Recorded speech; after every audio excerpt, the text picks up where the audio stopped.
आज के लेक्चर्स में हम देखने वाले हैं कंटिन्यूटी और डिफरेंशिएबिलिटी पर रिसेंटली जो जेईई मेंस और एडवांस में आए हुए प्रॉब्लम है उसको डिस्कस करेंगे और उसके बाद कुछ एडवांस प्रॉब्लम भी लेक्चर्स में देखेंगे। ठीक है, तो जैसे मैंने प्रॉब्लम लिख रखा है ये 2019 मेंस का प्रॉब्लम है। ये बोल रहा है कि अ फंक्शन f डिफाइंड है -1 2 3 2 r defined as f of x is equals to this where ये जो सिंबल डिनोट कर रहा है ग्रेटेस्ट इंटीजर फंक्शन को, then f is discontinuous at 4 points 4 और more पॉइंट। मतलब बेसिकली इस प्रॉब्लम में आपको ये बताना है कि ये जो given function f of x इस टाइप से जो डिफाइंड है ना, उसका डोमेन और कोडोमेन भी आपको पता है, क्वेश्चंस में ऑलरेडी गिवन है। तो बताओ कि अगर ऐसे फंक्शन डिफाइंड है तो ये कितने पॉइंट्स पे है ना, कितने पॉइंट्स पे डिसकंटिन्यूअस है, ये अपने को नंबर ऑफ पॉइंट्स बताना। किसकी मतलब एग्जैक्ट यही क्वेश्चन था, किस किस पॉइंट पर डिसकंटिन्यूअस है वो नहीं बतानी है, कितने नंबर ऑफ पॉइंट्स पर डिसकंटिन्यूअस है ये बताना है। तो बेसिकली आपको ये पता चल जाए किस किस पॉइंट्स पर डिसकंटिन्यूअस है, उसको काउंट कर कर आप यहाँ से आंसर कर सकते हैं। तो चलो अप्रोच करते हैं। अब इस टाइप के प्रॉब्लम को हम लोग कैसे देखेंगे। यहाँ पर क्या है कि मॉडुलस x और ग्रेटेस्ट इंटीजर x दोनों यूज हो रहा है, बढ़िया।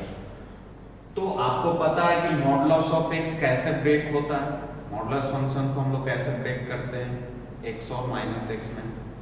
ग्रेटेस्ट इंटीजर x का भी प्रॉपर्टीज आपको पता है सारे, कि फॉर एग्जांपल 0 to 1 में अगर x है, मतलब ग्रेटर देन और इक्वल टू 0 और लेस देन इक्वल टू 1 है, तो ग्रेटेस्ट इंटीजर x क्या होगा। तो सारी चीजें हम लोग पहले ही फंक्शंस को एक बार और भी सिंपल वे में डिफाइन कर लेंगे ताकि अपने को क्लियर व्यू उधर से मिले। तो जैसे पहला डिफिनेशन इसका क्या है, x है -1 to 1 में, तो ये फंक्शन है। अब बेसिकली मुझे यहाँ पर क्या प्रॉब्लम फेस करने को हो सकता है कि अगर x -1 to 1 में है ना, तो x -1 to 1 में, तो इसके बीच में मतलब एक -1 इंटीजर तो खुद हो गया, फिर उसके बाद 0 आएगा इंटीजर्स और फिर ये 1। तो बेसिकली अपने को क्या करना होगा, क्योंकि ग्रेटेस्ट इंटीजर फंक्शन इधर इन्वॉल्व है ना, तो अपने को ये देखना पड़ेगा ना कि कौन कौन से इंटीजर्स पर ये ब्रेक हो सकता है ना। क्योंकि क्या है कि अगर x -1 से 0 में होगा तो ग्रेटेस्ट इंटीजर x इसका क्या हो जाएगा -1, लेकिन जब 0 से 1 में जाएगा तो ग्रेटेस्ट इंटीजर x क्या हो जाएगा 0 हो जाएगा। तो बेसिकली अगर ये सिचुएशन है तो ग्रेटेस्ट इंटीजर ऑफ x -1 होता है और ये वाले सिचुएशन में ग्रेटेस्ट इंटीजर x 0 होगा। तो कहने का मीनिंग ये है कि, और ये दोनों देख रहे हो -1 to 0 और 0 to 1, ये -1 to 1 के बीच में ही आते हैं। मतलब डायरेक्ट हम इस डिफिनेशन से यहाँ पर आगे प्रोसीड नहीं कर सकते। तो फिर क्या करेंगे, पहले हम इसको ब्रेक करेंगे। कैसे, तो पहला डिफिनेशन मैंने लिया जब x -1 से 0 के बीच में, 0 से लेस हो और -1 से ग्रेटर और इक्वल टू, तो उस सिचुएशंस में हम आ जाओ। तो ये mod x है। अच्छा, अब ये दोनों चीज देखो, एक चीज, एक तो ये तो ग्रेटेस्ट इंटीजर x के लिए भी देख लिया, mod x में भी यही, mod x के लिए भी मुझे ये तो करना ही पड़ता, 0 से छोटा और 0 से ग्रेटर, क्योंकि आपको पता है कि mod x कैसे डिफाइंड होता है, x होता है जब x ग्रेटर देन और इक्वल टू 0, -x होता है जब x लेस देन 0। तो यहाँ पर क्या है कि x की वैल्यू मैंने 0 से लेस रखी है, मतलब x क्या है नेगेटिव है। तो इस सिचुएशन में हम mod x को कैसे ब्रेक करेंगे, माइनस ऑफ x की तरफ।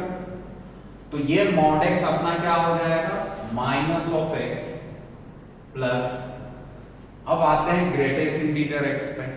तो greatest integer x whenever x lies between -1 to 0, -1 से 0 में तो ग्रेटेस्ट इंटीजर x क्या होगा, -1। तो यहां पर हम क्या ले लेंगे, -1। समझ में आ गई चीजें, बोलो। ऑलराइट, अब आगे बढ़ते हैं। -1 to 0 हो गया, फिर कहां जाएंगे, दूसरा इंटरवल लिया 0 से ग्रेटर और इक्वल टू एंड 1 से छोटा, है ना।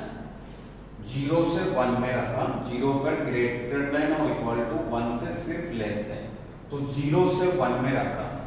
तो देखा क्या इधर 0 से 1 में कौन सा फंक्शन होगा, अभी भी यही फंक्शन लेना पड़ेगा अपने को, क्योंकि ये -1 to 1 तक f of x यही रखना है। ऐसा नहीं करेंगे कि 0 से 1 में अब यही, क्योंकि ये वाली चीज तो 1 से 2 में डिफाइंड है ना।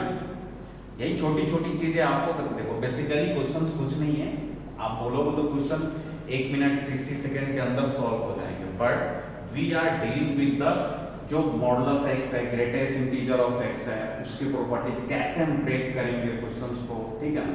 तो अपन एकदम इलाबोरेट मेथड्स में इसको देख रहे हैं, है ना। तो क्या है कि अब हमने दूसरा इंटरवल लिया x को 0 to 1, तो 0 to 1 लेने से क्या हो गया कि अब mod x क्या बन जाएगा, x बन जाएगा। क्यों, क्योंकि जब x ग्रेटर देन 0 है तो mod x में ब्रेक होगा, तो यहां पर x 0 से तो बड़ा ही है ना, तो वो वाली mod x क्या आ जाएगी, x। अच्छा, अब ये ग्रेटेस्ट इंटीजर x क्या बनता है 0 to 1 में, 0 बनेगा, 1 से छोटा और 0 के बराबर और उससे ग्रेटर में ग्रेटेस्ट इंटीजर ऑफ x क्या बनेगा, 0। अरे ये पता है ना, लाइक 0.9 का ग्रेटेस्ट इंटीजर क्या होता है, 0, है ना, ये पता होगा। तो ये क्या आ जाएगा, प्लस का 0। इतनी चीजें क्लियर हो गई। तो ये -1 to 1 में हम ये दो फंक्शन अपने को मिल गए। अब आगे बढ़ते हैं, फिर क्या आया 1 to 2, है ना। तो 1 to 2 में देखते हैं, 1 to 2 में सबसे पहले क्या है, x प्लस mod x है। फिर सोचा क्या यार 1 to 2 में क्या मुझे और भी ब्रेकिंग पॉइंट क्या इसमें इन्वॉल्व हो सकते हैं, जैसे यहाँ पर -1 to 1 में हमने एक ब्रेक पॉइंट लगाया 0, -1 to 0 किया, फिर 0 to 1 किया। तो 1 to 2 में ऐसा तो कुछ है नहीं, x क्या 1 से बड़ा है और 2 से छोटा, मतलब पॉजिटिव ही रहेगा, तो mod x क्या बन जाएगा, x बन जाएगा। तो यहाँ पर मैं लिख सकता हूँ x प्लस वो वाली जो mod x है वो भी क्या बन जाएगा, x। तो ये कब होगा, जब x 1 to 2 में। और आगे बढ़ते हैं, देखते हैं, फिर देखो 2 to 3 में, है ना। तो ये क्या है, यहाँ पर x 2 के भी इक्वल है और 3 के भी इक्वल है। तो अब यहां पर थोड़ा सा गड़बड़ हो गया, क्योंकि x दो इंटीजर्स के इक्वल हो रहा है इस इंटरवल में, तो मुझे किसी एक इंटीजर पर इसको क्या करना होगा, ब्रेक करना होगा। तो ऑब्वियस सी बात है, जो ग्रेटर यहीं पे 3 पर, जो 2 और 3 में बड़ा कौन है, 3, तो हम x को क्या रखेंगे, पहले 2 से ग्रेटर और इक्वल टू, बट 3 से उसको लेस रखेंगे, क्योंकि अगर मैं डायरेक्ट x को 2 से 3 में रखूं, 2 के भी इक्वल 3 के भी इक्वल है, तब तो फिर मुझे कंफ्यूजन होगा ना कि मैं ग्रेटेस्ट इंटीजर x को क्या करूंगा। जैसे ग्रेटेस्ट इंटीजर 2 तो 2 होगा, लेकिन ग्रेटेस्ट इंटीजर 3 तो 3 होता है। और जब x 2 से ग्रेटर एंड सिर्फ 3 से छोटा हो तो ग्रेटेस्ट इंटीजर ऑफ x 2 होगा। मतलब क्या है कि मुझे यहीं पर इसको यहां पर ब्रेक करना पड़ेगा। तो क्या आ जाएगा, तो एक इंटरवल लूंगा मैं 2 से ग्रेटर बट 3 से छोटा, ठीक है, और दूसरा क्या लूंगा, सिर्फ 3 लूंगा, क्योंकि 3 से आगे तो है ही नहीं डिफाइंड फंक्शन, है ना। वैसे भी दिख रहा है -1 to 3 में इसका टर्म है। तो यहां से क्या मिल गया कि सिर्फ 3 रखा मैं, है ना, x इक्वल्स टू 3। तो अपना अब पूरी तरह -1 से लेकर 3 में फंक्शन डिफाइंड हो गया।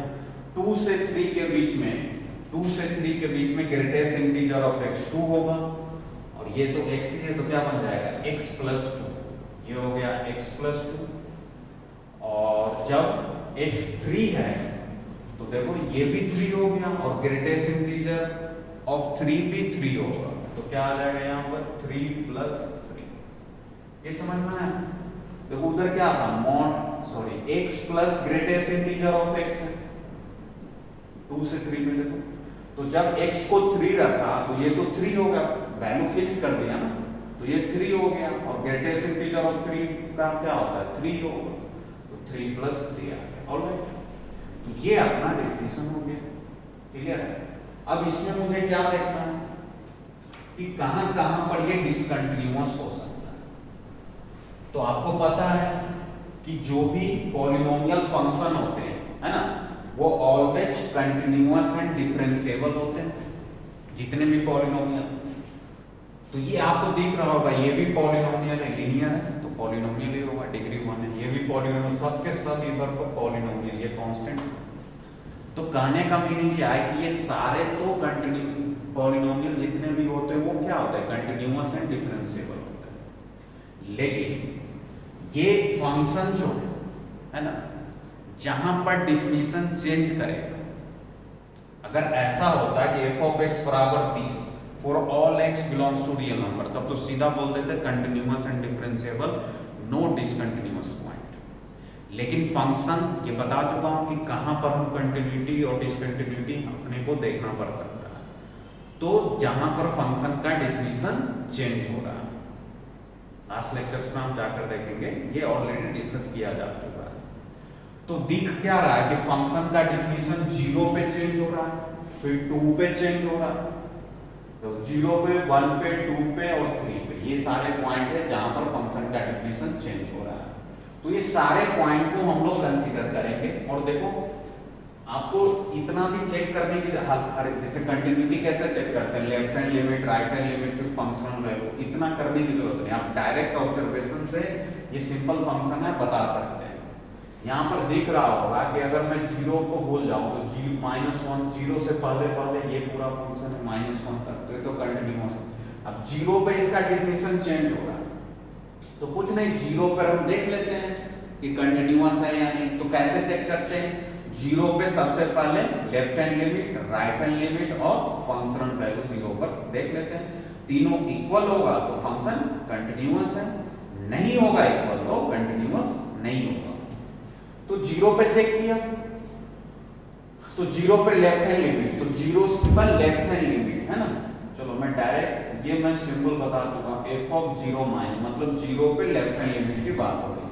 तो 0 पे लेफ्ट हैंड लिमिट, तो 0 से जस्ट पहले की बात करना है, तो वहां पर फंक्शन ये यूज होगा 0 से छोटा, तो ये कितना है -x -1 है ना।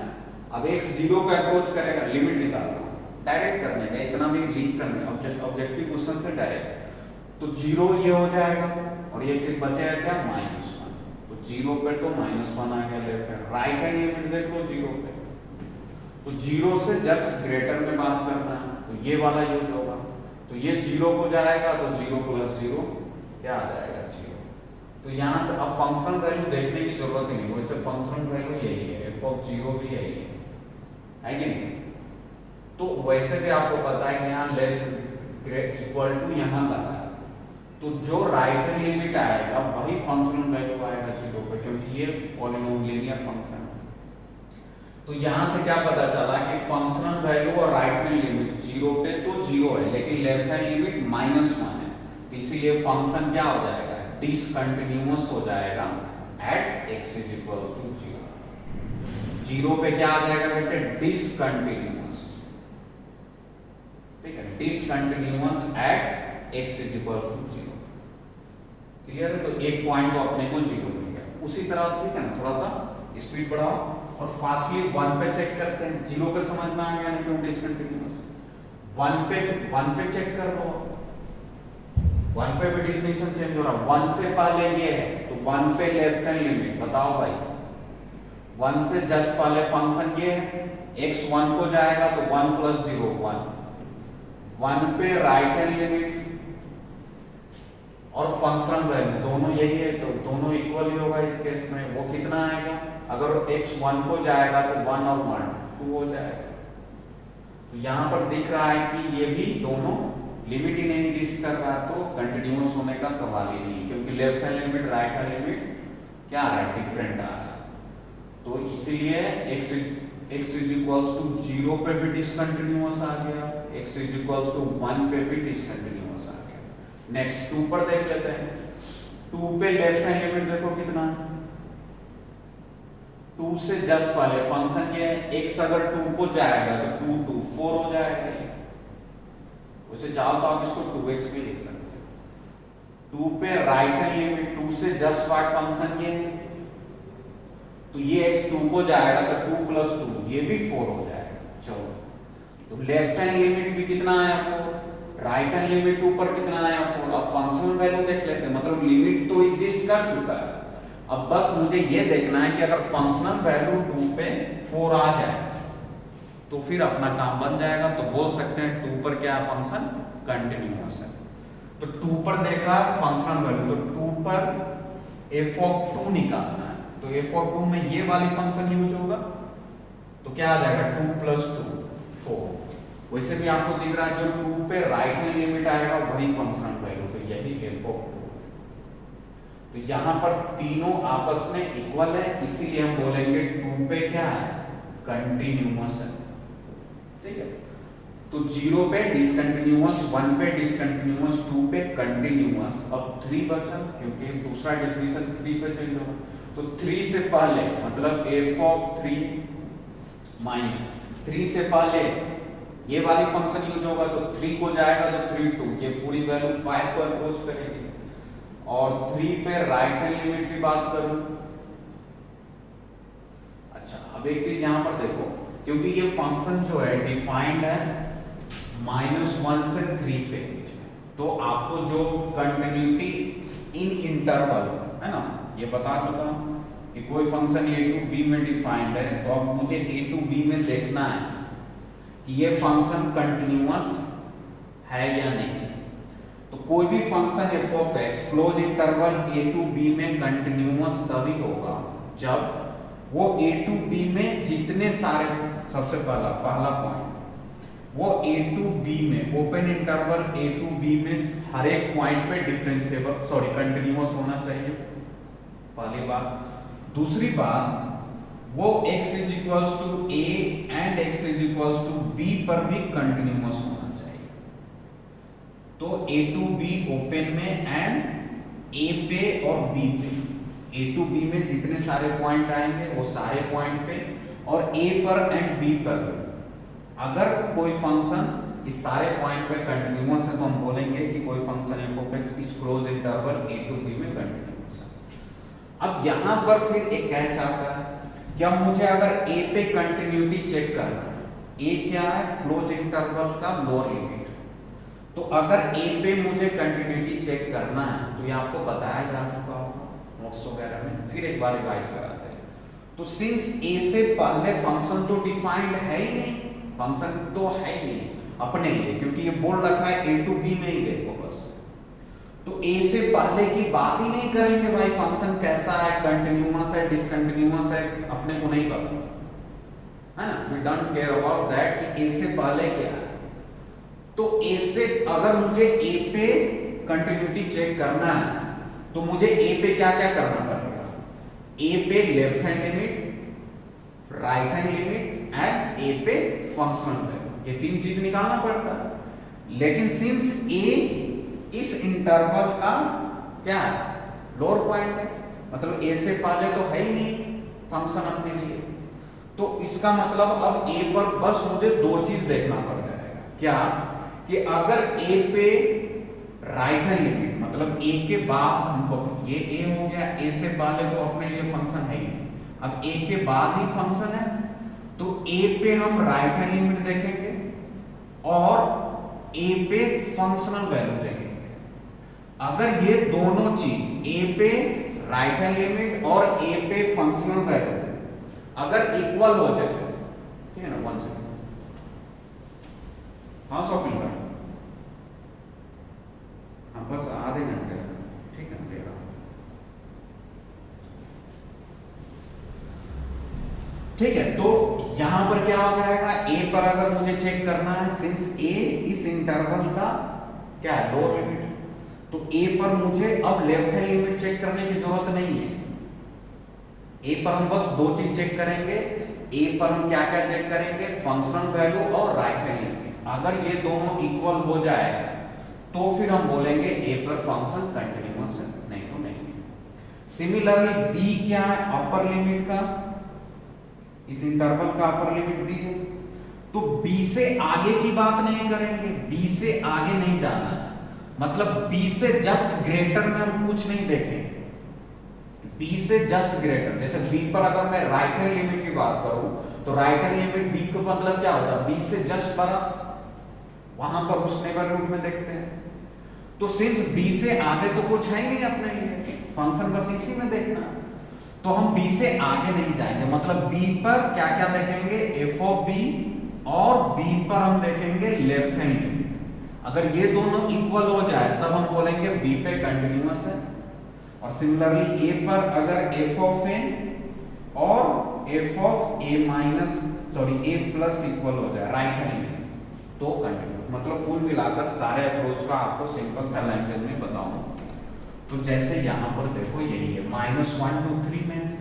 तो अगर कोई मुझे बोलता है कि भाई -1 पे बताओ, तो मैं -1 पे बस क्या चेक करता, बोलो, मैं -1 पे सिर्फ राइट हैंड लिमिट और फंक्शनल वैल्यू चेक करूंगा। अगर वो दोनों इक्वल आ जाए तो हम बोलेंगे -1 पे कंटिन्यूअस है। तो देख लेते हैं, तो f ऑफ -1 कितना आएगा, एफ ऑफ -1 में फंक्शन यही यूज होगा। तो x अगर -1 को जाएगा, ध्यान से देखो, x अगर -1 को जाएगा तो ये क्या हो जाएगा, प्लस का 1 -1, और x की जगह -1 पुट करो तो माइनस प्लस का 1, ये -1 तो 0 हो जाएगा।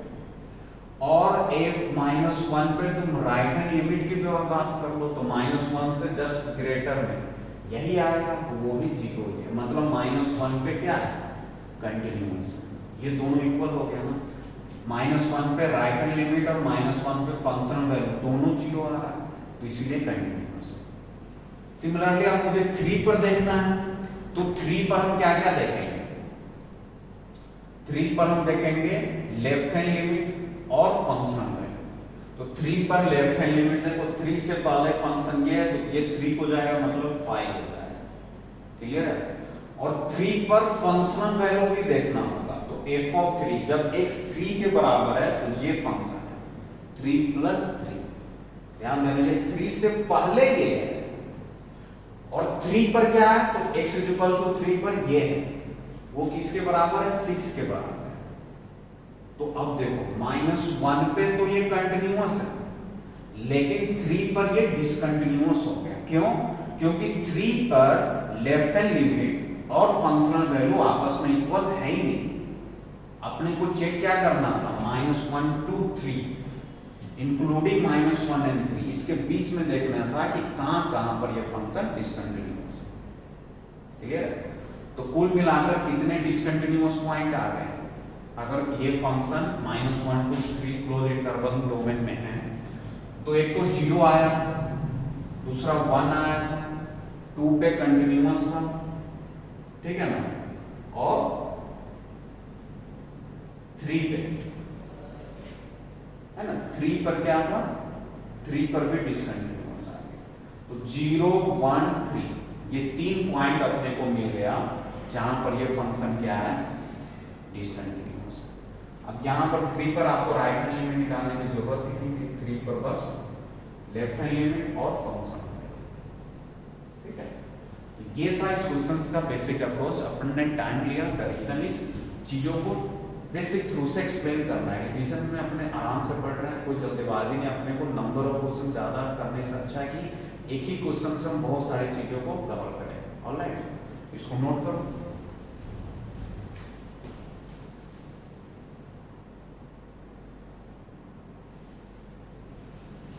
ऑलराइट, चलो नेक्स्ट प्रॉब्लम करते हैं। ये भी 2019 मेंस में, बेसिकली आज हम 2019 की प्रॉब्लम करेंगे सर। तो क्या है, ये बोल रहा है f of x is equals to, देखो ग्रेटेस्ट इंटीजर्स को काफी ज्यादा यूज करते हैं मेंस वाले, है ना, इवन एडवांस वाले भी, जब भी उसको कंटिन्यूटी और डिफरेंशिएबिलिटी पर रिलेटेड क्वेश्चंस आने तो मोस्टली वो प्रेफर करते हैं कि ग्रेटेस्ट इंटीजर, मॉडुलस, इस टाइप के फंक्शंस को काफ़ी ज़्यादा यूज कर फिर क्वेश्चंस को जनरेट करते हैं। तो थोड़ा सा ग्रेटेस्ट इंटीजर, मॉडुलस की प्रॉपर्टीज वगैरह अगर भूल गए तो जाकर रिकॉल करो। वैसे मैं हर एक बार क्वेश्चंस करते समय उसको जरूर रिवाइज कराऊँ। तो बोल रहा है greatest integer of x minus this x belongs to where this clear पढ़ लिया। आते हैं क्वेश्चंस में। बोल रहा है कि limit x tends to 4 plus f of x is but limit x tends to 4 minus f of does not exist. मतलब बेसिकली 4 पे left hand limit, right hand limit देखना है, और फिर सेकंड ऑप्शन में कंटिन्यूटी की भी बात कर रहे हैं तो वो भी देख लेंगे। हाँ यही है बेसिकली 4 पे right hand limit, left hand limit देखते हैं। नेक्स्ट हम लोग आगे देखेंगे क्या है। तो सबसे पहले देखते हैं सॉल्यूशन। 4 पे लेफ्ट हैंड लिमिट की बात कर लेते हैं। मतलब limit x tends to 4 minus की बात कर लो। अगर f ऑफ x है तो f ऑफ x तो अपने को पता है, तो ये क्या हो जाएगा देखो बेटा, इसको अपन लिख सकते हैं limit h tends to 0 f of x plus h, where h बहुत ही पॉजिटिव छोटा सा नंबर है, लिख सकते हैं। ये आपको पता है, लिमिट में बताया जाता है। तो यहां से क्या आ जाएगा, limit h tends to 0 f of x क्या है, greatest integer of x minus this. वैसे आप x टेंड्स टू 4 माइनस ही बना सकते हो, सॉल्व कर सकते हो, बट यहां से थोड़ा सा और इजीली दिखेगा क्या होगा। तो वहां क्या आ जाएगा, greatest integer of x plus h minus greatest integer of x plus h upon 4। अच्छा सॉरी, x 4 को जा रहा है ना, हाँ x 4 को जा रहा तो 4 प्लस h होगा।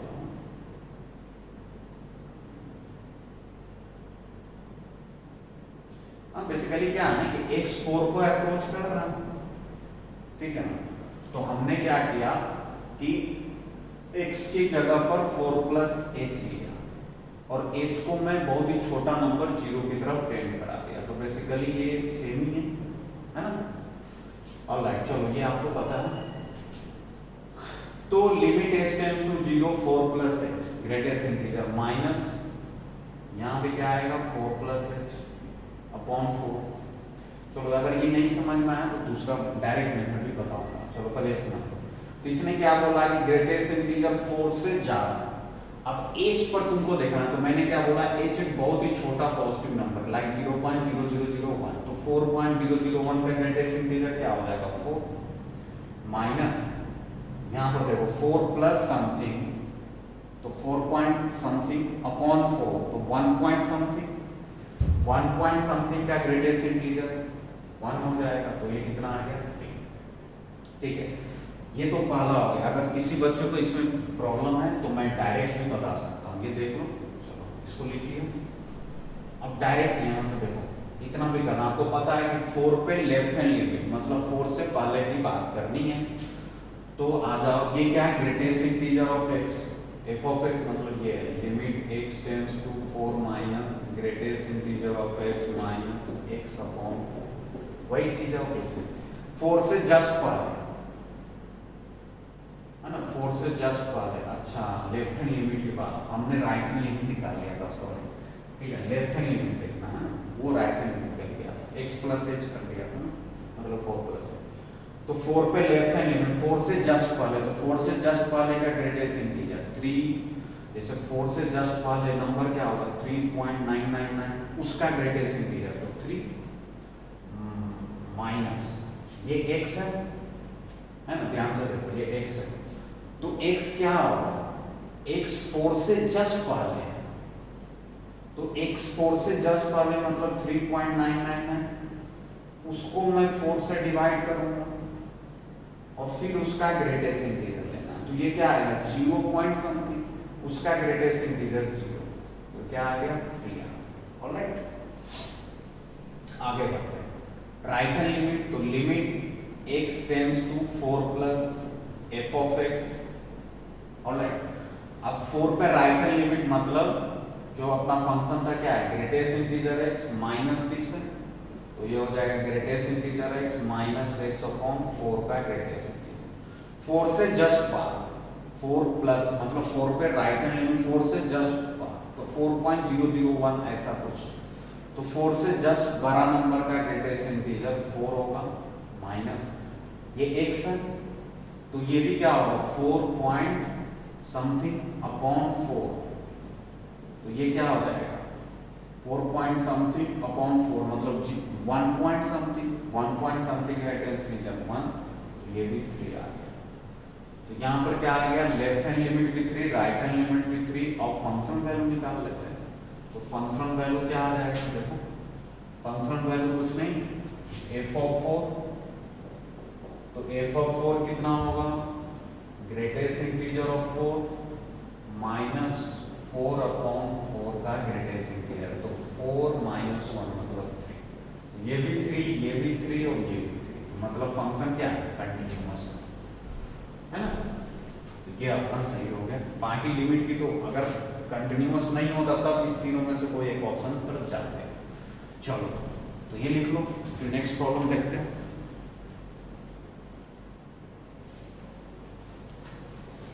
ऑलराइट चलो नेक्स्ट प्रॉब्लम देखते हैं क्या बोला इसमें। बोला फंक्शन डिफाइंड है R2R में कंटिन्यूअसली डिफरेंशिएबल फंक्शन है, मतलब कोई दिक्कत नहीं है उसको किसी भी जगह, such that f of 2 is equals to 6 है, f dash 2 1/48 है। फिर आगे एक रिलेशन दे रखा है कि integration of 40 6 to f of x में मतलब lower limit upper limit different integration है बराबर दिस है x minus 2 into g of x, then limit x tends to 2 g of x is equals to, कुछ नहीं है तो बेसिक लिमिट्स का प्रॉब्लम है ना, बस एक कंटिन्यूटी एंड डिफरेंशिएबल वर्ड दे दे इसीलिए इसको हमने डिफरेंशिएबिलिटी में डिस्कस करते हैं। बेसिकली फाइंड आउट क्या करना है, देखो थोड़ा सा कैच समझना है बस, उसके बाद ये बहुत इजी प्रॉब्लम है। अपने को g of x का लिमिटिंग वैल्यू 2 पे बताना है, मतलब मुझे पहले g of x है क्या उसको देखना पड़ेगा बेटे। तो g of x क्या है, तो कुछ नहीं ये फंक्शन अगर x minus 2 इधर आ जाए और x 2 के इक्वल नहीं होगा तो हम बोल सकते हैं g of x वही होगा। तो ये बोल क्या रहा है कि limit x tending towards to g of x बताओ, है ना। तो अगर मैं जैसे क्या मैं समझाने की कोशिश कर रहा हूं, देखो 6 to f of x 4t³ dt बराबर x minus 2 into g of x, है ना। अब मुझे फाइंड आउट क्या करना है, g of x का लिमिटिंग वैल्यू 2 पे, लिमिटिंग वैल्यू बताना है, नॉट g of 2 बताना है ना। क्लियर, दोनों में डिफरेंस है ये तो आपको पता है। तो अब सिंस मुझे g of x का लिमिटिंग वैल्यू बताना है तो मैं यहां से g of x पहले निकाल दिया, क्या मैं इसको लिख सकता हूं 6 to f of x 4t³ dt लिख सकता हूं अपॉन x minus 2 लिख सकता हूं। लेकिन इतना मैं तभी लिख सकता हूं जब मैं बोलूं कि x 2 के बराबर नहीं, g of x के केस में ध्यान देना, g of x के केस में x 2 के बराबर नहीं ले सकते, क्लियर है। लेकिन हम g of x पे, क्योंकि अगर x 2 के बराबर ले लेंगे तो g of x अनडिफाइंड हो जाएगा ना, मेरा लॉजिक समझ रहे हो। लेकिन अपने को g of 2 तो बताना ही नहीं, अपने को तो g of x क्या लिमिटिंग वैल्यू 2 पे बताना है, 2 को जस्ट अप्रोच कर रहा है, 2 के आसपास नेबरहुड में देखना है। तो इसका मतलब क्या हो गया कि अगर मुझे लिमिटिंग वैल्यू बताना है x tending towards to g of x, मतलब मुझे इसका लिमिटिंग वैल्यू 2 पे निकालना हो तो वो तो निकाल सकता हूं, 2 पे लिमिटिंग वैल्यू एग्जिस्ट कर भी सकती है ना, 2 पे नहीं डिफाइंड होता, लेकिन 2 पे लिमिटिंग वैल्यू तो हो सकता है ना। तो ये क्या आ गया 4t³ dt upon x minus 2 क्या आ गया। अब x 2 को अप्रोच करेगा, अगर x 2 को अप्रोच करेगा तो ये क्या बनाएगा f of 2, और f of 2 है कितना तो 6 है, मतलब ये क्या हो जाएगा 6 to 6 तो डिफरेंट इंटीग्रेशन की प्रॉपर्टी जो होती है a टू a में अगर कोई f ऑफ x dx है तो उसकी वैल्यू 0 होती है। मतलब बेसिकली ये क्या हो जाएगा 6 to 6 में यहाँ कुछ भी हो ये 0 ही आना है। फिर जब x 2 को जाएगा तो डिनोमिनेटर भी कहाँ जाएगा 0 को, मतलब बेसिकली क्या है 0/0 का फॉर्म हो गया। क्लियर है? कुछ नहीं है, लिमिट का क्वेश्चन है। तो यहां से अब मैं क्या करूंगा, कुछ नहीं, सबसे बेस्ट क्या होता है LHO, और since integration different integration involve है तो जब मैं डिफरेंशिएट करूंगा तो न्यूटन लैबनिज थ्योरम आपको पता है उसको यूज करूंगा। तो यहां से क्या आ जाएगा लिमिट x अप्रोचिंग मतलब x टेंडिंग टुवर्ड्स 2, इसका तो पता है आपको, बता चुका हूँ रिवीजन लिमिट में कराया तो वहां भी पता है। कुछ नहीं, इस फंक्शन को यहाँ पर रखो तो क्या आ जाएगा 4t क्यूब के मतलब 4f ऑफ x का क्यूब हो जाएगा, और फिर f ऑफ x का डिफरेंशिएशन मतलब f डैश x, फिर माइनस करके ये लोअर लिमिट रखते हैं, लेकिन लोअर लिमिट तो कांस्टेंट है तो कांस्टेंट का डिफरेंशिएशन 0 ही होगा तो लिखने की जरूरत ही नहीं। अब आते हैं डिनोमिनेटर का, LHO लगाना हो तो इसका डिफरेंशिएशन अलग, इसका डिफरेंशिएशन अलग होगा, तो इसका डिफरेंशिएशन 1 हो जाएगा। अब x 2 को अप्रोच कर रहा है, f ऑफ x को तो कहीं भी कोई दिक्कत है ही नहीं, ऑलरेडी बोल चुका है कि r टू r में डिफाइंड है और कंटिन्यूअसली डिफरेंशिएबल है। तो यहां से क्या आ जाएगा 4 2 का क्यूब f ऑफ 2 का क्यूब, f ऑफ 2 कितना है बेटे 6 है तो 6 का क्यूब हो जाएगा। तो ये क्या हो जाएगा बेटे 4, चलो लिमिट तो बढ़ ही जाएगा क्योंकि x टेंडिंग टुवर्ड 2 है तो 4 इनटू ये x2 तो f ऑफ 2 का क्यूब, f ऑफ 2 6 है तो 6 का क्यूब इनटू ये क्या बनाएगा f डैश 2 तो वो क्या है 1/48। इसको सॉल्व कर लो, यही आपका आंसर। क्लियर है? क्या आ जाएगा बताओ? ये क्या हो जाएगा भैया 4 12 जा है ना 6 6 ये हो जाएगा 6 इंटू 6/12। ठीक है भाई, 18 आ जाएगा 18 है ना। देख लेना क्या कैसे, आई थिंक यही है। देखो ये 12 टाइम्स कटेगा और ये 6 6 6 तो 6 2 जा फिर 2 3 जा 6 3 जाएगा।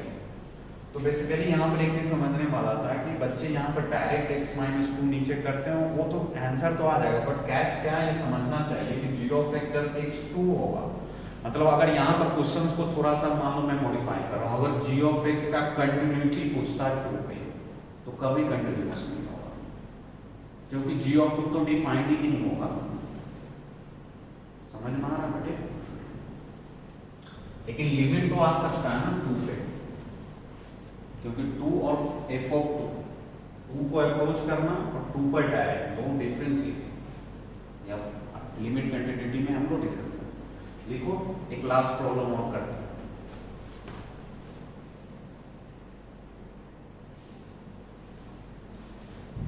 ऑलराइट बेटे, एक लास्ट प्रॉब्लम करते हैं, then we will conclude the lecture.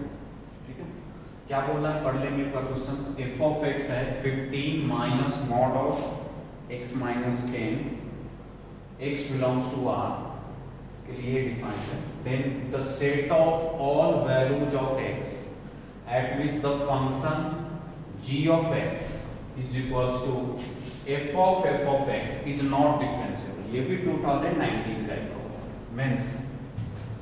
तो क्या है पहले देखते हैं भाई कि अपने को बोलना है कि ये g of x जो है f of x है, मतलब it's composite function not differentiable किस सेट ऑफ x के इंटरवल, मतलब x के कौन से सेट ऑफ वैल्यूज के लिए नहीं डिफरेंशिएबल। तो पहले तो मुझे ये देखना होगा ना कि g of x है क्या एक्चुअल में। तो चलो पहले g of x find out करते हैं। तो g of x तो यहां से स्टार्ट करता हूं, ये थोड़ा सा लंबा जाएगा, ठीक है ना। तो ये दो ऑप्शन में हटा, ठीक है, चलो यहां से सॉल्व। तो g of x क्या है f of x है ना। तो चलो शुरू करते हैं, पहले जो फंक्शन निकालते हैं देखेंगे, उसके बाद कहाँ कहाँ पर प्रॉब्लम क्रिएट हो सकता है इसके डिफरेंशिएबिलिटी में। तो एफ ऑफ एक्स क्या है, 15 माइनस मॉड एक्स माइनस 10। तो ये तो आपको पता ही होगा, इसको मैं लिख सकता हूँ, कंपोजिट फंक्शन निकालना आप सीख चुके हैं। 15 minus mod of x minus 10, ये हो गया। अब आपको पता है कि एफ ऑफ एक्स ये है, तो अगर मैं तुमसे पूछूं कि एफ ऑफ 3 बताओ, तो तुम क्या करोगे, इसमें कौन से वैल्यू को चेंज करोगे, ये तो यही रहेगा, सिर्फ x के प्लेस पे 3 आ जाएगा। कंपोजिट में रिकॉल करा देता हूँ, ठीक है, x के प्लेस पे 3 आ जाएगा। अब अपने से क्या पूछ रहा है कि एफ ऑफ x मतलब एफ ऑफ दिस, तो x के प्लेस पे है ना, x के प्लेस पे ये पूरा नंबर अब यूज होगा। तो x है कहां पर, तो यहां पर है। तो पहले एक बार लिखते हैं, क्या आ जाएगा ये 15 माइनस, ध्यान से देखना, 15 माइनस मॉड ये जो x है वहां पर अब क्या यूज होगा, ये पूरी है ना, तो क्या आ जाएगा 15 माइनस मॉड x माइनस 10 का मॉड। इस क्वेश्चन में यही है, एक बार फंक्शन डिफाइन हो गया उसके बाद आप डायरेक्ट बता सकते हो डिफरेंशिएबल कहाँ का नहीं है।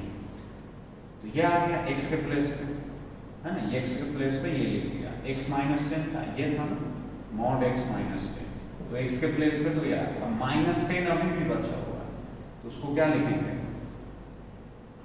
माइनस का 10, ये अलग है, ठीक है भाई। तो यहां से एक और मॉड यूज हो जाएगा, क्लियर है। ये x माइनस 10, x के प्लेस पे हमने ये यूज कर लिया, क्लियर है। अब ये एफ ऑफ एक्स आ गया, इसको थोड़ा सा और सिंप्लीफाई कर सकते हो, 15 माइनस मॉड 15 माइनस 10 5 हो जाएगा, तो 5 minus mod of x minus 10 का मॉड और फिर पूरे का मॉड, x माइनस 10 का मॉड और फिर 5 माइनस दिस पूरे का मॉड, 15 माइनस दिस, क्लियर है। अब यहां से ये g ऑफ x आ गया, तो क्लियरली दिख रहा है बेटे कि g ऑफ x एक मॉडुलस के अंदर मॉडुलस है, मतलब अभी भी तरह पूरी तरह हम डायरेक्ट नहीं बता सकते, मॉडुलस फंक्शन को पहले ब्रेक करना पड़ेगा, उसके बाद ही अपने को पता चलेगा कहां कहां पर इसको प्रॉब्लम हो सकता है। तो अब ब्रेक करना शुरू करते हैं। तो यहां से g ऑफ x बराबर, सबसे पहले हम इस अंदर वाले मॉडुलस जो x माइनस 10 का मॉड है उसको ब्रेक कर रहे हैं।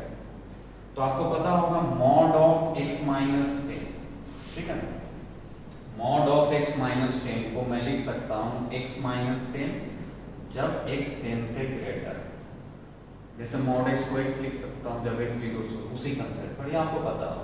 और इसको लिखूंगा माइनस ऑफ x माइनस 10 जब x 10 से छोटा, ये आपको पता होगा, तुम रिकॉल नहीं करा। ये इसको हम इस दोनों में ब्रेक कर सकते हैं, क्यों कर सकते हैं, क्योंकि मॉड x को x लिखते हैं जब x 0 से बड़ा, माइनस x लिखते हैं जब x 0 से छोटा, तो x के जगह पर ये है तो वहां से यही इंटरवल बनेगा, ऑलराइट। तो अब यहाँ पर अब ये इस वाले मॉड के अंदर हम ये दो यूज करेंगे, लेकिन अब अपने को ये दो x का लिमिट यूज करना होगा। एक तो रखूंगा 10 से छोटा है, एक फिर 10 से ग्रेटर। तो जब x 10 से छोटा रखूंगा, x लेस देन 10 है ना, जब x 10 से छोटा है तो ये क्या हो जाएगा, माइनस ऑफ x माइनस 10, तो ये माइनस बनेगा और एक माइनस पहले से, तो क्या हो जाएगा प्लस, मतलब यहां पर मैं लिख सकता हूं 5 प्लस x माइनस का 10 इस पूरे का मॉड लिख सकता हूं क्या, कुछ नहीं, ये वाली जो मॉड था वो हम ये लिखा बिकॉज x को 10 से छोटा रखा। अब ये माइनस इस माइनस को प्लस कर दिया, ये फिर जब x 10 से ग्रेटर रखेंगे, ठीक है, तो x माइनस 10 ही रहेगा, तो क्या बन जाएगा मॉड 5 माइनस, ये x माइनस 10 ही रहेगा, तो x माइनस का 10 है ना। ये दो चीज समझ में आ गया, ये प्लस क्यों हो गया है ना, इसको तो चाहो तो आप ब्रैकेट में कर सकते हो, आप समझ में आएगा। ये माइनस था पहले से और एक माइनस यहाँ पर था, तो ये प्लस कर दिया। ऑलराइट, अब देखो इसको थोड़ा सा और सिंप्लीफाई कर लेंगे तो क्या आ जाएगा, ये हो जाएगा x minus 5, x minus 5, x less than 10, और ये क्या हो जाएगा बेटे, 5 और 10 15, तो 15 और ये माइनस का x, जब x ग्रेटर देन, है ना, कुछ नहीं, 5 में से 10 जाएगा तो -5, तो x माइनस 5 और प्लस का 10, तो 15 और ये माइनस का x। इतनी बातें तो क्लियर ही हो गई होगा। चलो अब फिर से, अब ये जो लास्ट बार वाला मॉड है उसको ब्रेक करेंगे, तो ये तो 5 पर जाएगा और ये 15 पर जाएगा, तो इसको 5 पर सोचेंगे। तो जैसे अगर मैं बोलूं मॉड x माइनस 5, तो इसको मैं क्या लिख सकता हूँ, x माइनस 5 लिखूंगा जब x 5 से ग्रेटर है, और माइनस ऑफ x माइनस 5 लिखूंगा जब x 5 से छोटा है ना। तो सबसे पहले x को, इसको मैं लिखा माइनस ऑफ x माइनस 5, मतलब कब, जब x 5 से छोटा है, ठीक है।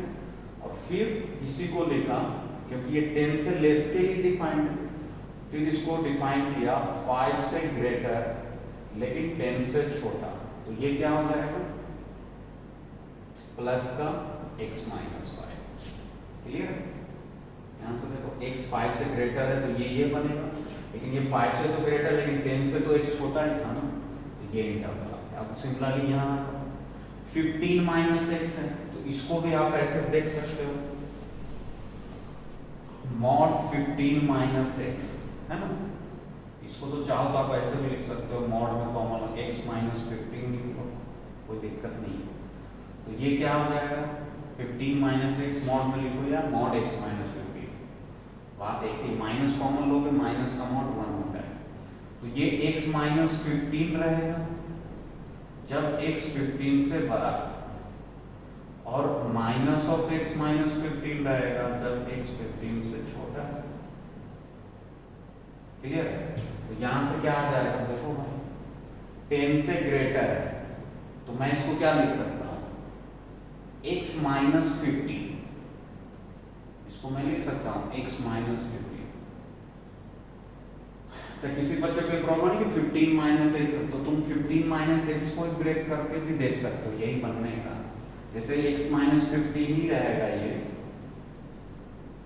जब x 15 से बड़ा, और माइनस ऑफ x माइनस 15 रहेगा जब 15 से छोटा, तो 10 से ग्रेटर लेकिन 15 से छोटा में ये हो जाएगा। और फिर आगे बढ़ा 15 से बड़ा में, तो x माइनस 15 जब x 15 से बड़ा, तो 10 से ग्रेटर में ये दो इंटरवल, 10 से लेस में ये, तो ये चार फंक्शन अपने, मतलब f ऑफ जो g ऑफ x था वो फाइनली तुम्हारे पास अब ये आ गया, ठीक है ना। तो यहां से देखो भाई, ये समझ में आया ना, ये इतना ही होगा। जैसे x को तुम 15 से बड़ा रखो, है ना, अगर तुम कंफ्यूजन की ये इतना ही होगा, चेक कर लो। जैसे x को मैं 15 से बड़ा रखा, ध्यान से देखना, 10 से ग्रेटर, तो x को 15 से बड़ा का मान लो 16 रख दिया, तो 16 15 माइनस 16, 15 माइनस 16 का मॉड कितना आएगा, 1। यहाँ पे देखो 16 माइनस 15 1 ही है।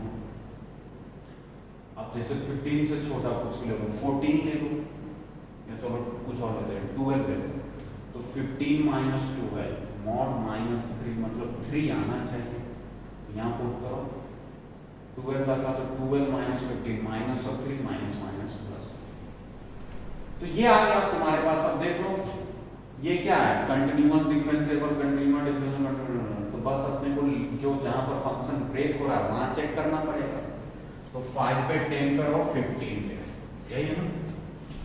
तो देख लेते हैं कहां कहां हो रहा है भाई, तो यहां से अपने को पता चलेगा। तो 5 पर क्या है, तो ऐसे फंक्शन को डायरेक्ट चेक करना सिखा चुका हूं, पहले देख लो 5 पे कंटिन्यूअस है क्या, तो 5 से पहले लिमिटिंग वैल्यू क्या हो जाएगा बताओ, G59, 5 पे लिमिटिंग वैल्यू ये जाएगा, तो 5 - 5 0 हो जाएगा। 5 पे right hand limit of function value same होगा और वो भी कितना है 0 ही है। तो 5 पे कंटिन्यूअस तो है, क्लियर है। तो 5 पर अगर कंटिन्यूअस है तो फिर हम डायरेक्ट डिफरेंशिएशन कर सकते हैं इसका, ठीक है भाई। फिर 10 पर मतलब डायरेक्ट डिफरेंशिएशन वाले मेथड से डिफरेंशिएबिलिटी, एक बार पहले मैं सब पे कंटिन्यूटी चेक कर लेता हूँ, फिर हम डिफरेंशिएबिलिटी की बात करेंगे।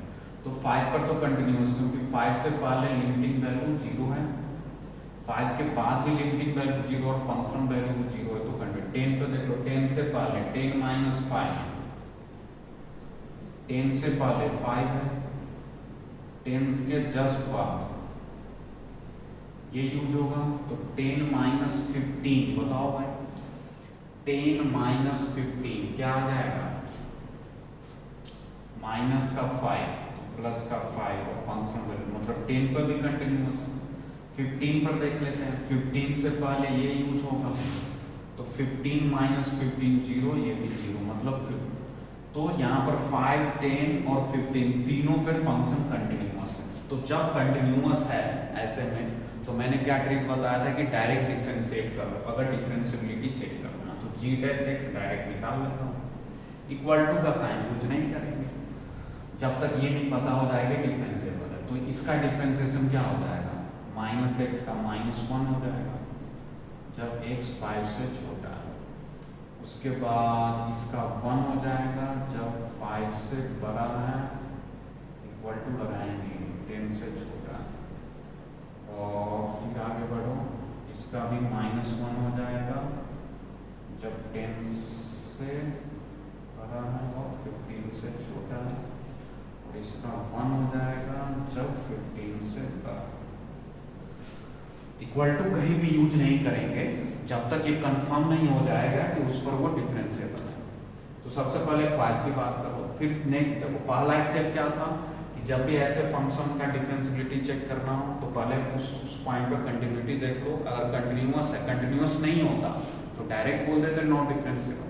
तो अब हमने 5 पर, 10 पर और 15 तीन जगह डिफिनीशन चेंज हो रहा था, तीनों जगह चेक किया, उसके बाद कंटिन्यूअस मिल गया। तो फिर हमने बोला था नेक्स्ट स्टेप में डायरेक्ट डिफरेंशिएशन करो, तो डायरेक्ट डिफरेंशिएशन पे ये आया, लेकिन इक्वल टू अभी नहीं लगाएं क्योंकि अपने को ये नहीं ना पता है कि उस पॉइंट को डिफरेंशिएबल है। मान लो कि हम यहाँ इक्वल टू यूज कर लेंगे, मतलब कि x जब 5 होगा तो G' 1 आना चाहिए, मतलब तुम बोल दिया कि 5 पर वो डिफरेंशिएबल और उसकी वैल्यू 1 है, तो भाई चेक क्या कर रहे हो जब तुम बोली थी, है कि नहीं। ऑलराइट, तो अब ये आ गया। नेक्स्ट स्टेप में क्या बोला था कि इसका लिमिट निकाल लो जिस पॉइंट पर देखना है। तो 5 पर लेफ्ट हैंड लिमिट -1, 5 पर right hand limit 1, limit G' का 5 पे एग्जिस्ट नहीं किया, तो इसीलिए मतलब लेफ्ट हैंड डेरिवेटिव भी है, राइट हैंड डेरिवेटिव भी है, तो since left hand derivative right hand derivative equal है तो नॉट डिफरेंशिएबल। क्या बोलेंगे, 5 पे नॉट डिफरेंशिएबल।